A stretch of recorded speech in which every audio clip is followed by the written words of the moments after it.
Doctor Babasaheb आंबेडकरांच्या आयुष्यातील शेवटच्या 5 वर्षातील ही घटना आहे। संध्याकाळचे 9 वाजले होते।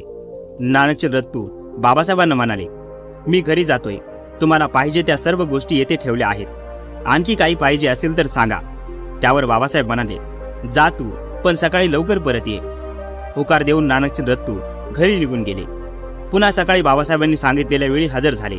बघतात तर काय, बाबासाहेबांचे लिखाण अजून चालू आहे, अभ्यास आणखी चालू आहे।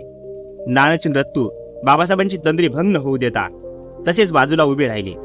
थोड्या वेळाने बाबासाहेबांची जवळ उभे असलेल्या नानकचंद रत्तूवर नजर गेली।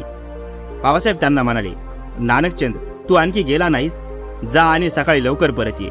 हे ऐकून नानकचंद रत्तू बाबासाहेबांना म्हणाले, बाबासाहेब, मी घरी जाऊन परत आलोय देखील।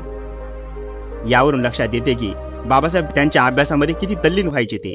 त्यांची आजूबाजूच्या कोणत्याही गोष्टीमुळे तल्लीनता भंग व्हायची नाही।